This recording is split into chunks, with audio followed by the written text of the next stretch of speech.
Allez, c'est parti. Salut, c'est Greco. Aujourd'hui, on va aborder le 46e webinaire sur les 5 comptes de prévu dans le département Illusion chez la Greco Academy, l'arnaque des gestions actives. Voilà, pourquoi on va dire arnaque plus qu'illusion, plus qu'un autre mot, peu importe. L'arnaque, c'est directement relié aux frais qui sont peut-être pas mirobolants à la première vue, hein. Ça va être du 1,8, 2%, 2,5, 3% par an. Ça dépend chez qui vous allez toquer, comme on dit. Mais après, il y a frais et frais. Alors, généralement, ça, c'est les frais, le chiffre officiel, ok. Mais après, vous avez toujours d'autres frais cachés. C'est-à-dire, par exemple, pour faire un dépôt, je sais pas, quand vous êtes nouveau client, par exemple, vous allez toujours avoir un peu de frais. Quand vous retirez vos fonds, je vous en parle pas. C'est aussi des frais, ok.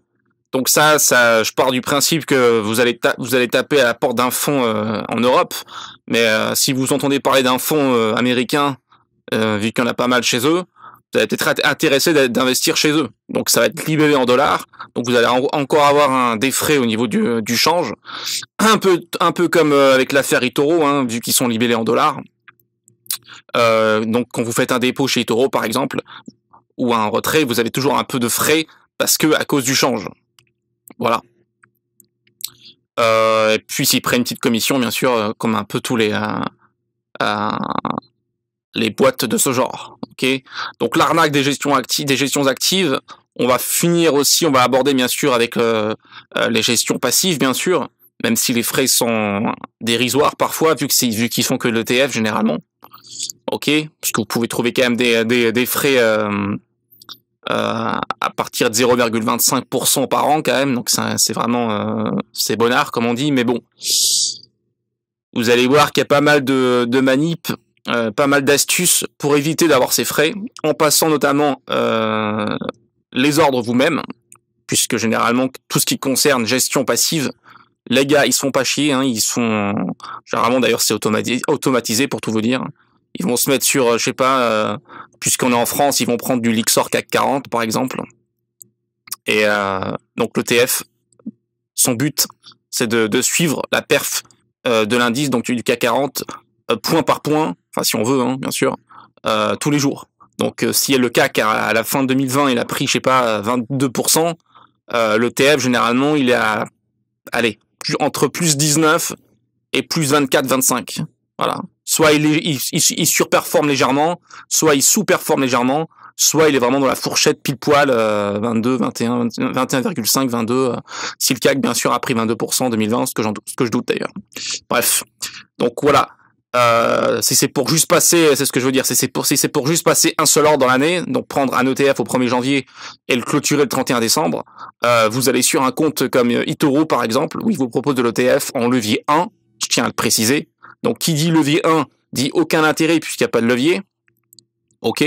Donc, vous faites ça au 1er janvier, vous larguez votre truc au 31 décembre. Voilà, ça revient strictement au même. Vous avez fait le même taf qu'une gestion passive et vous évitez des frais de 0,25, 0,50, 0,75 ou 1%, ça dépend chez qui vous allez taper encore une fois, etc., etc. Et puis surtout, vous n'avez pas de limite de dépôt. Voilà. Donc ça pour le coup c'est sympa.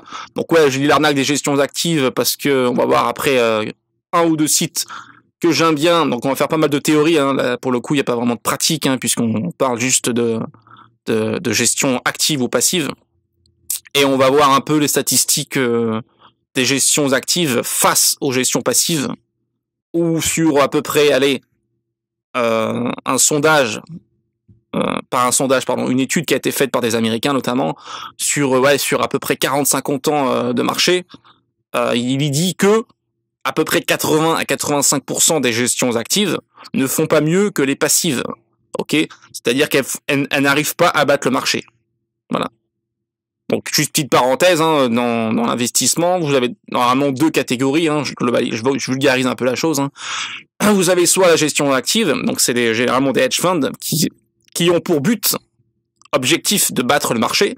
Donc battre le marché, je le rappelle, je l'avais dit dans un autre bibi, je vais quand même le rappeler, c'est battre l'indice de référence. Donc si vous êtes, je sais pas, français pour le coup là, Si le CAC fait 22%, on reprend le même chiffre en 2020, si vous êtes une gestion active, il faut que vous ayez fait minimum 22, ok? Parce que si vous n'avez pas fait minimum 22, ben vous n'avez pas battu le marché forcément. Donc si vous avez fait aller 23 par exemple, ben vous avez battu le marché. Vous avez fait 1% de mieux que l'indice de référence. Voilà. Donc qui dit vouloir battre le marché, dit vouloir forcément prendre plus de risques qu'une gestion passive qui suit bêtement un indice ou via un ETF. Donc forcément, qui dit prise de risque, dit tout ce qu'on a vu un peu avant, Spiel. Voilà, donc forcément, bien sûr, vous allez trouver du hedging dans les gestions actives. Ils sont pas tous bêtes, bien sûr, mais vous avez la plupart du temps, et je vous le confirme, c'est du Spiel, donc c'est du directionnel. Donc certes, ils ont peut-être des stop-loss, ok, peu importe, ça reste quand même du Spiel. Voilà. Donc après, ils ont toujours un petit côté, un petit département qui fait du hedging, mais forcément avec le hedging, le but du hedging, c'est de grappiller du gain, si vous voulez. Puisque globalement, quand vous prenez, je sais pas, une position à l'achat et vous allez vous couvrir avec un indice corrélé, au bout d'un moment, quand vous coupez vos deux positions en même temps, et c'est le but, soit il y en a une qui est grave gagnante, soit il y a une autre qui est perdante. Ok, vous pouvez pas avoir les deux gagnantes, c'est pas possible. À moins d'un dysfonctionnement monstrueux et encore. Donc voilà, il y a toujours une qui est perdante. Donc là, forcément, on va prendre la différence de gain et de perte. Mais si vous prenez juste la position gagnante et qu'au départ vous n'êtes pas hedgé, bah forcément vous allez gagner beaucoup plus si vous êtes dans le bon sens. Bref, ça c'est vraiment du spiel quand on fait juste sur une seule position avec du directionnel. Et ça a été prouvé que sur 40 à 50 ans, les hedge funds et tout ce qui s'ensuit, toutes les structures financières dans ce genre-là, n'arrivent pas à battre le marché. Et dans 80 à 85% à peu près, voilà, ils n'arrivent pas à battre le marché. Donc les gestions passives qui suivent bêtement un ETF, qui suit lui aussi bêtement un indice. Donc voilà. Donc les gars, pour résumer, ils font, je sais pas, allez, 10 000 positions à l'année. Ils sont là tous les jours devant leurs écrans. Donc ils ont l'impression de servir à quelque chose, puisque voilà, ils font du 8h, 20h. Mais au final, ils ont pris 10 000 positions dans l'année et ils font moins bien qu'un seul gars qui a passé une position au 1er janvier et qui l'a clôturé au 31 décembre. Donc j'ai envie de dire tout ça pour ça. Voilà. Donc il faut vraiment se poser les questions. Donc forcément la gestion active elle va toujours continuer parce que quand il y aura des forts mouvements de crise ou autre chose dans ce genre-là, il y aura toujours des gars futés qui vont se mettre dans le bon sens, bien sûr. Mais la plupart du temps les marchés ils montent. Ok, je vous apprends rien. Ou alors ils stagnent, le pire. Donc ça, voilà. Donc il faut vraiment se poser les bonnes questions. Est-ce que la gestion active m'apporte vraiment sur le long terme par rapport à la gestion passive? Ça a été prouvé que non. Donc dans 85% des cas, vaut mieux prendre une gestion passive tout bêtement qu'une gestion active avec qui vont vous prendre 10 000 positions par an et surtout qui vont vous risquer des drawdowns monstrueux, quoi. C'est aussi ça qu'il faut voir. Voilà. Parce que je rappelle qu'on fait de la gestion passive. Si l'indice en 2020 par exemple il a pris 22% pour le CAC, peut-être qu'il est passé par je sais pas une phase de perte de 5%, de 10% avec un drawdown de 17%, mais ça va rarement au-delà, je veux dire. Enfin, à moins qu'il y ait une crise majestueuse, j'en sais rien, mais c'est rare d'avoir des drawdowns de 40, 50, 60%. Voilà. Après, vous pouvez toujours fixer le drawdown, le fameux. On l'a déjà abordé. Je vais pas y revenir. Si on vous fait perdre 10-15%, on arrête les frais, comme on dit. Voilà. Donc on va aller sur un ou deux sites, ok, dont ABC Bourse et un autre qui s'appelle Blog Nalo, je crois. Donc voilà, vu que c'est une formation totalement gratuite, donc je peux parler librement, il n'y a pas de souci. Au pire, ça leur fait de la pub. Voilà. Alors, le premier site, c'est ABC Bourse. On était déjà allé dessus, je sais plus pour quel Webi.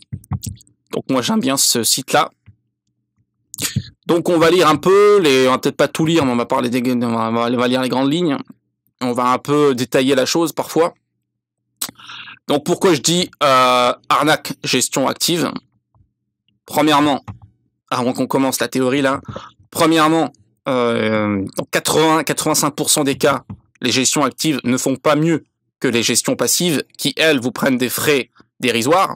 Donc, vaut mieux passer par des gestions passives sur le long terme, c'est mathématique, j'invente rien, que passer par des gestions actives qui vont vous prendre 3-4% à l'année, si on compte tous les frais, bien sûr, pour avoir, je sais pas, 10 000 positions dans le portefeuille et au final faire moins bien qu'une gestion passive. Voilà. Donc, je vois pas l'intérêt. Allez, c'est parti, gestion active et gestion passive. C'est parti sur le site ABC. Alors, gestion active, qu'est-ce qu'on trouve? Ils nous disent que la gestion active a pour objectif de superformer le marché de référence, appelé donc le benchmark, donc c'est ce qu'on disait tout à l'heure, du portefeuille géré. Le gestionnaire, à l'aide de divers outils d'analyse, si on veut, va sélectionner de manière discrétionnaire des produits, titres ou secteurs les plus susceptibles de croître plus vite que le marché. Voilà. Ce mode de gestion, en opposition à celui de gestion passive, on y viendra après, concerne donc tous les fonds et portefeuilles qui ne visent pas à reproduire la performance d'un marché de référence, ok, mais à faire mieux que ce dernier. Voilà. La majorité des fonds utilisent ce mode de gestion, bien sûr. Ils feraient pas staff. Au sein même de la gestion active, il existe différents styles que l'on peut classer selon le niveau de risque, la répartition géographique ou sectorielle des portefeuilles, le type de produit utilisé ou l'horizon de temps des investissements. Ces fonds peuvent tout aussi bien être gérés de manière traditionnelle ou alternative sur des critères fondamentaux ou quantitatifs. Généralement, beaucoup de transactions sont réalisées dans ce type de fonds et les frais de gestion en deviennent donc relativement élevés. Voilà, c'est surtout ça qu'il faut retenir dans le petit paragraphe. Généralement, beaucoup de transactions sont réalisées. Alors, quand je dis 10 000, j'exagère, mais pourquoi pas. Si on a un trader comme Jérôme K, par exemple, qui vous gère votre portefeuille, vous pouvez trouver 10 000 positions dans le reporting, bien sûr. Donc, la gestion passive ou indicielle, voilà. À l'inverse, la gestion passive ou indicielle a pour objectif de répliquer tout simplement et fidèlement les performances d'un marché de référence, par exemple un indice tel que le CAC ou le Dow Jones. Ok. En Amérique, je dirais le plus S&P 500, mais bon. La méthode utilisée consiste généralement à répliquer en miniature l'indice de référence. Par exemple, un fonds CAC sera constitué des 40 valeurs de l'indice, pondérées selon la taille de la capitalisation. Ce type de gestion nécessite nettement moins de travail de recherche pour le gérant. Elle est souvent partiellement automatisée, voilà, donc, de plus, les frais sont généralement moins élevés en raison d'un nombre moins important de transactions réalisées pour sa gestion. Pour pas vous dire une seule transaction à l'année, quand même. Voilà. Il existe 3 méthodes principales de réplication d'indices utilisées dans la gestion passive. On peut citer, bon ça je vais pas tout vous les lire, c'est tout ce qui est, parce qu'il y a ETF et ETF si vous voulez, quoi. Voilà. La réplication pure, je vous laisse lire. Quitte à faire un arrêt sur image. Méthode citée plus haut, la plus utilisée, qui consiste à acheter tous les composants d'un indice. Bon, ok. Après, la réplication synthétique. Cette technique permet de réduire les frais de gestion en ne détenant pas physiquement les titres, ok. La réplication statistique par approximation. Voilà, ce type de réplication consiste à se rapprocher le plus possible de la performance de l'indice, tracking error la plus faible possible, tout en minimisant les coûts. Voilà. Donc si le CAC fait 22 en 2020, ils essaient de faire 21, 23, 20, 19, à peu près, quoi. Voilà, je vous laisse lire. La seconde stratégie est la méthode par optimisation. Cette dernière consiste à déterminer le portefeuille de titres ayant la tracking error la plus faible par rapport à l'indice de référence. Ouais, c'est similaire. Et à la fin, on finit par « Il existe de nombreux SICAV ou FCP proposant des portefeuilles de gestion indicielles. Cependant, il existe également un autre produit, l'ETF, dont le développement a été permis par des montages juridiques particuliers. L'ETF est donc coté en bourse comme une action simple, réplique un indice de référence et une liquidité garantie par la banque qui l'émet. Voilà. Après, vous pouvez trouver aussi des ETF pour ceux qui sont un peu plus spillers dans l'âme. Des ETF, je sais pas, vous avez du SPY. Donc le SPY, c'est l'ETF qui suit le S&P 500. Vous avez du SPY qui peut faire SPY x2, x3. Donc si le SP 500 fait 10%, dans l'année, votre ETF risque de faire plus 30%, voilà, puisqu'il multiplie la performance. À l'inverse, c'est pareil, s'il fait moins 10%, ça vous fera moins 30. Donc voilà, tout est relatif comme d'habitude. Donc ouais, ce site est sympa. Il y en avait un autre aussi, donc je vous avais parlé, c'était quoi, le blog Nalo, c'est ça, ouais, j'aime bien celui-là. C'est un peu plus détaillé. On aborde tout ce qui est statistique, les fameux 80%. Voilà. Alors, qu'est-ce que la gestion active? On va pas tout relire quand même. Juste les grosses lignes. La gestion active, donc, la gestion active se donne pour objectif de battre les marchés. Pour tenter d'y arriver, les gérants effectuent des achats-ventes fréquents donc du directionnel généralement, donc du spiel, selon deux stratégies principales. Voilà, ça c'est sympa d'en parler. Le stock picking et le market timing, ok. Le stock picking, c'est un peu tout ce qu'on fait, notamment quand on commence dans le trading. C'est-à-dire, on choisit certaines actions, ok, parmi l'ensemble de tout ce qui est proposé. Voilà, par exemple, privilégier l'action Renault à celle de l'action Peugeot, car l'on pense qu'elle sera plus performante à l'avenir. Donc ça, c'est encore l'interprétation. Voilà. On pense que l'action Renault va être mieux que Peugeot. C'est de la pure interprétation, ça veut strictement rien dire. Hein, voilà. Deuxièmement, le market timing. C'est un peu ce qu'on fait aussi, c'est-à-dire, enfin, quand on commence, hein, c'est-à-dire investir à un certain moment et pas à d'autres. Donc ça découle un peu de l'analyse technique quand même. Hein. On va attendre un support pour acheter et non pas au marché tout de suite entre un support et une résistance. Voilà, ils disent par exemple attendre demain pour acheter l'action Orange, car aujourd'hui n'est pas un bon point d'entrée. J'aime bien les guillemets. Ainsi, si l'on se place dans le référentiel français, l'objectif de la gestion active sera de délivrer une performance supérieure à celle des 40 actions du CAC 40. Supérieure. Voilà. La gestion passive, ouais, appelée lazy investing. Donc lazy, c'est fainéant. Voilà. Ça donne donc pour objectif de capter la performance des marchés dans leur ensemble. Ces stratégies sous-jacentes à la gestion passive sont la diversification, qui consiste à avoir un univers d'investissement le plus large possible et ainsi maximiser le nombre d'actifs en portefeuille. Ouais, si on veut, ouais. Parce que quand on prend juste un ETF sur l'indice de référence, on prend une position, donc je vois en quoi c'est diversifié, mais bon voilà. Le time in market, qui consiste à investir le plus tôt possible pour maximiser le temps dans le marché, c'est-à-dire la durée d'investissement. Bon, on va parler du 1er janvier, on va pas se faire... voilà. Donc si l'on conserve le référentiel français, la gestion passive consiste à investir dans les 40 entreprises du CAC et à ainsi profiter de la performance de l'ensemble de ces entreprises. Okay. La gestion active ne marche pas. Voilà, donc là on va revenir sur ce qu'on disait au tout début du webi. De prime abord, ouais, la gestion active peut paraître plus alléchante que la gestion passive, ouais, puisqu'elle se veut plus performante, forcément. C'est d'ailleurs là la promesse de nombreux fonds d'investissement. Grâce à leurs équipes d'analystes et de gérants, les fonds d'investissement seraient en mesure de faire mieux que le marché. Le problème c'est que la promesse n'est pas tenue. Bah voyons, la gestion active ne marche pas, c'est la recherche académique qui le dit. La gestion active ne marche pas pour une bonne raison. Rappelons que la perf du marché, c'est-à-dire l'évolution du prix des actions, est la résultante de l'offre et de la demande pour ces mêmes actions. Or, le volume d'échange est principalement le fait des sociétés de gestion, ok, ce qui veut dire, pour schématiser, que lorsqu'un fonds d'investissement décide d'acheter des actions Peugeot, un autre fonds décide de les lui vendre. C'est le fonds de la Société Générale qui parie contre le fonds de la BNP. Les deux fonds sont sûrs de leur position, mais seulement un seul des deux peut avoir raison. Là, la conclusion est sympa. Il nous dit donc, par conséquent, chaque année, la moitié des fonds d'investissement fait mieux que le marché, quand l'autre moitié fait nécessairement moins bien. L'on pourrait alors se dire qu'il suffit de choisir un fonds parmi ceux qui font mieux que le marché. Or, à ce stade, on se confronte à deux autres problèmes. Le premier problème, il a été gentil au niveau des frais, là. Le premier problème est que pour fonctionner, les fonds d'investissement exigent des frais de gestion très importants, en moyenne 1,7 de frais de gestion annuels pour des fonds en actions, un peu moins pour des fonds obligataires. Ouais, forcément, l'étude Spiva qui compare régulièrement la performance des fonds de gestion active à celle du marché, là on y vient, montre que là, chaque année, 80% des fonds ont une performance inférieure à leur indice de référence. Voilà. Donc déjà, quand vous avez ce chiffre, je ne vois pas, du moins sur le long terme, l'intérêt d'aller taper aux portes d'un fonds qui fait de la gestion active. Je ne vois pas l'intérêt. Voilà. Le second problème est qu'il n'existe aucune certitude qu'un fonds qui a su performer continue à être meilleur que les autres à l'avenir. Et ouais, là encore, les études sont formelles. Les meilleurs fonds d'une année ne sont pas nécessairement les meilleurs l'année suivante, malheureusement. Donc on finit. Autrement dit, il nous dit quoi? Il est vain de chercher à sélectionner les meilleurs fonds d'investissement. Avec la gestion active, vous aurez environ 80% de chances de faire moins bien qu'avec la gestion passive. Voilà, retenez bien cette phrase. Hein. Donc c'est un peu le but du webi à la base.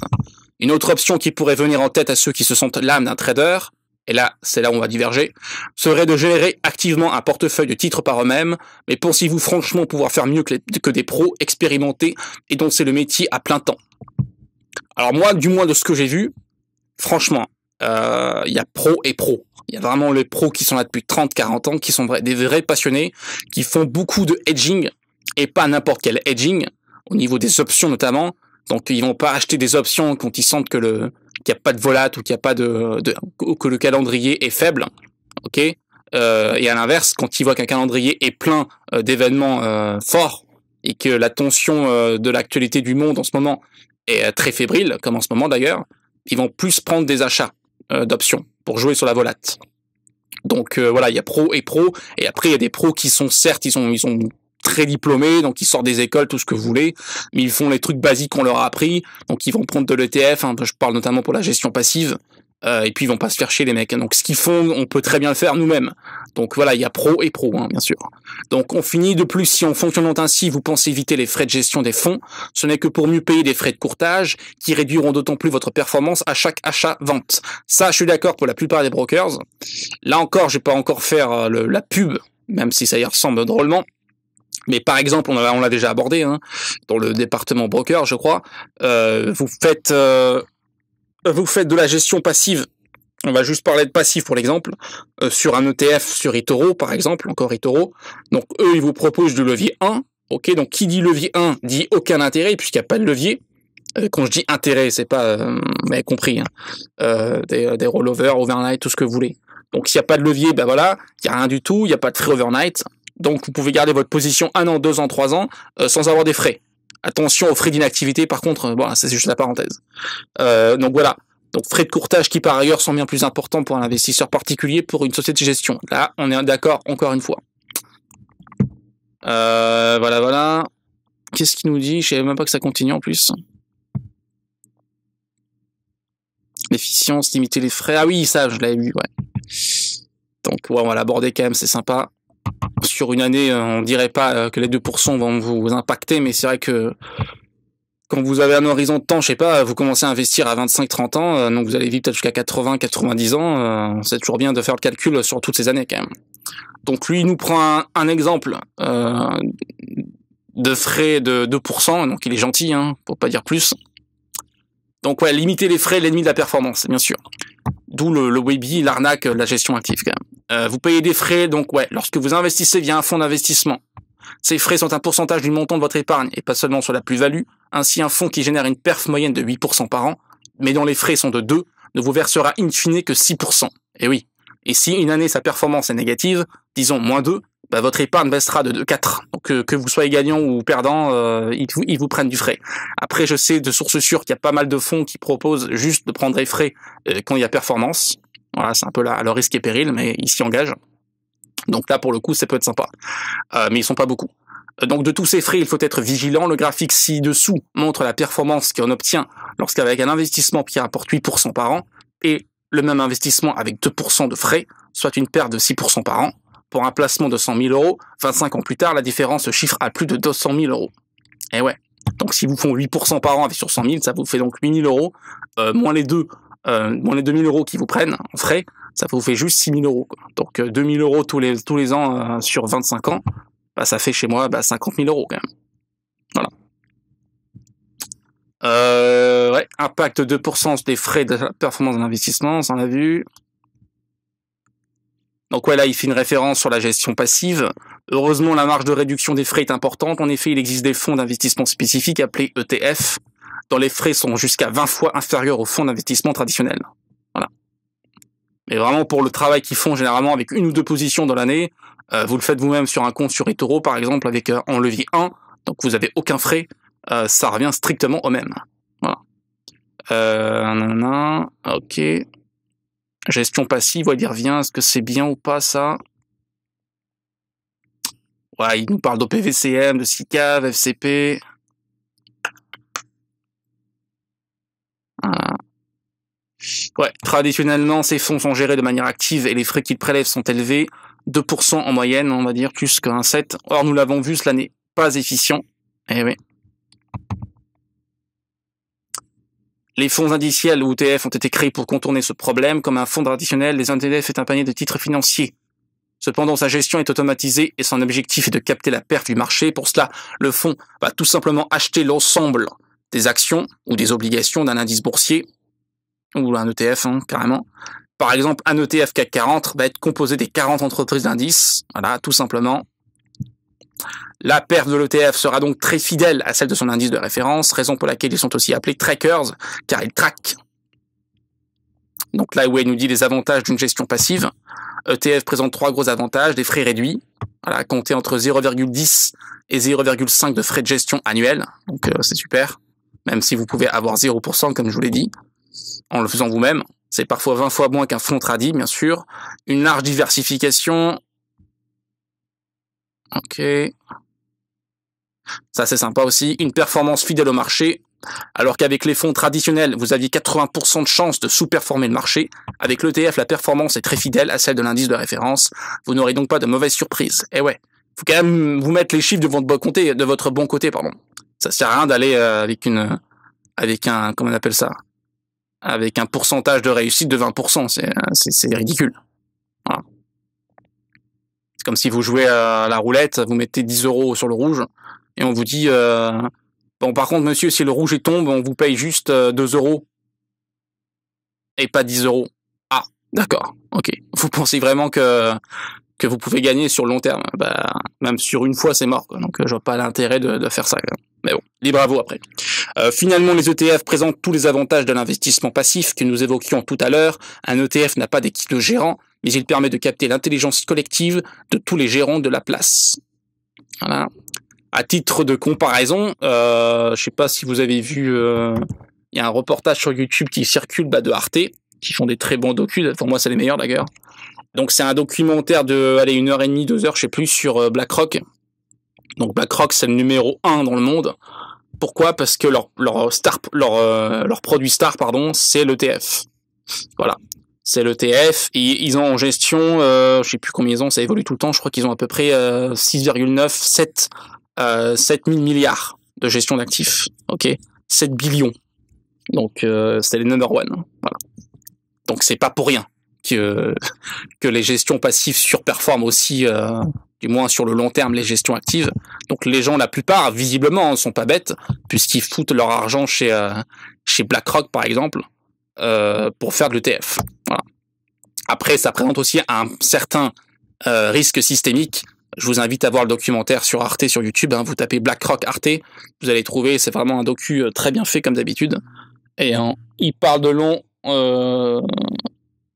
il parle de ça parfaitement, du risque systémique, ouais, puisque tout le monde va sur les ETF, bah forcément quand ça devient trop populaire, bah il y a un risque. Voilà. Du coup, il nous dit quoi à la fin? Ok, bon, ça on a compris. Allez, boum, on revient sur la page. Je pense que le webi a duré assez longtemps, 20 minutes à peu près. Donc voilà, c'est pour revenir vraiment sur l'arnaque des gestions actives, puisqu'on nous dit, je vais finir là-dessus, que à 80% du temps à peu près, ils font pas mieux que les gestions passives. Donc je vois pas trop l'intérêt, à moins que vous connaissiez un fonds de chez Fonds qui fait des performances monstrueuses chaque année. Pourquoi pas? Sinon, voilà, vous avez mon avis là-dessus. Puis ça reste quand même de la logique, hein, c'est des mathématiques tout simplement. Voilà, voilà. Allez, j'espère que ça vous a plu. Donc hier, on a posté l'arnaque de MyFixBook et du carnet d'ordre. Gestion active, c'est fait maintenant à l'instant. Le levier, je vais le faire tout à l'heure, je pense. Je pense que je vais tout faire aujourd'hui. Ça, voilà, on sera débarrassé de la chose avant d'attaquer le département options. Voilà, le vrai trading pour moi, la vraie finance. Allez, je vous fais une grosse bise et à bientôt. Bye.